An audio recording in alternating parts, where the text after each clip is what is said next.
Hey guys, welcome to another fantasy team review video. The first round of the buys are over, and yeah, it wasn't a great round for myself personally, but I did see a lot of good scores floating around. A lot of people seem to hit above like 1950, even 2000 this week, which is just an awesome score for a buy round. So yeah, as I mentioned, not a great round for myself though. I scored 1749, just absolutely putrid this week, and yeah, my ranking kind of slipped a bit now, just sitting under 16,000. So yeah, now I get stuck into the team review, starting off with the defenders. And yeah, Dacos was great. Tom Stewart brought him in this week, and he was fantastic. And he does seem to play a lot better when Asava Radagalier is out of that cat side. It kind of frees him up a bit to take more of those intercept marks. So he was great this week. Will Day, he just continues to cop some attention at the moment, getting tagged. So yeah, that's unfortunate, but at least he's kind of hitting 70 at least each week. Angus Brayshaw back in the midfield mix for the Ds on Friday night. A lot more CBAs than he usually gets, but you'd probably expect that to decrease with Clayton Oliver due back next week. So, yeah, he's probably one that I'll look to offload and he's buy around in 2 weeks' time. Miller Bergman, his score actually ended up counting for me this week despite fielding 20 players. So that 68 turned out to be a very handy score for me in the end. And yeah, nice young player, very solid Miller Bergman. And then we round out the defence there with Mullen. His score dropped off for me, so he wasn't relevant in the end there. Moving on to the midfielders now, and yeah, it was a last-minute decision to captain Tom Green on Sunday afternoon just to try and be a little bit different as I was having such a poor round, so I thought I'd just roll the dice there. And yeah, 115, not a bad captain score, I guess, but yeah, would have liked more, but oh well, it kind of is what it is there. The Bont, he scored a 108. Actually was a bit banged up though, spent some time off the ground. Got a knee sort of issue, but from all reports he'll continue to play. So that's a little bit concerning. You'd probably expect his scores to drop off just a little bit, but yeah, at least he continues to soldier on and play through the pain there, Bonampelli. Rory Laird, a little bit of a down week from Laird this week up in Darwin, but yeah, I can probably forgive that. Darwin's not everyone's favourite ground, you would think, so yeah, he should bounce back next week when he returns to the Adelaide Oval. Connor Rosie, fantastic. Him and Zach Butters just absolutely dominating the competition for Port at the moment.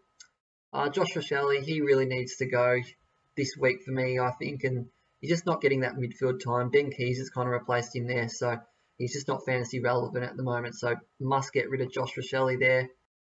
Bailey Humphrey ended up bringing him in this week kind of just as a cash grab, and the fact that he had a really nice buy, but probably in hindsight, I probably shouldn't have gone there. Probably should have looked to bring in a more solid sort of premium there, but at least he suits my buy structure moving forward.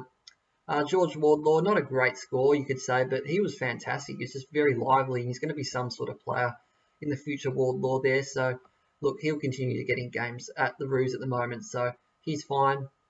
To the rucks now, Jared Witt's disappointing this week, especially considering the fact that Tim English pumped out a massive 158.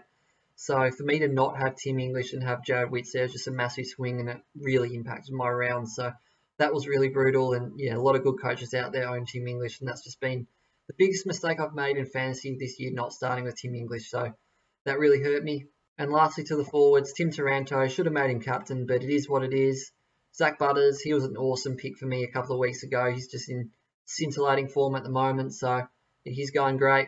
Jack Zeeble, he was disappointing on the weekend. Just had played a shocking game, really. There was so many times he was getting outmarked by the Essendon forwards, and with Aaron Hall back in that North Melbourne side at the moment, he's kind of stealing his kick-in, so that doesn't really bode that well for Zeeble, so he's one to watch out for. Could be someone that we possibly move before his buy round in a couple of weeks, and the same probably could be said for Harry Sheezel. I guess we can forgive him for one poor score like this, but he's a young kid at the end of the day, so you'd probably expect him to kind of regress as we head in towards these winter months of the season, so he's another one to watch out for. Ben Hobbs, fantastic, playing a lot more midfield, and Dylan Shield actually got subbed out in that game. Not too sure if that's a reoccurrence of his injury or if they're just managing him. So, yeah, if Shield does happen to miss, Ben Hobbs will continue to score very well. And then we round out the forward line there. Harvey Harrison from the Pies, brought him in this week as a rookie downgrade. He was solid, actually, played a nice game, very lively, and the Pies actually had a few injuries in their forward half, so he could get another game over the next couple of weeks. Not too sure, but he was solid nonetheless.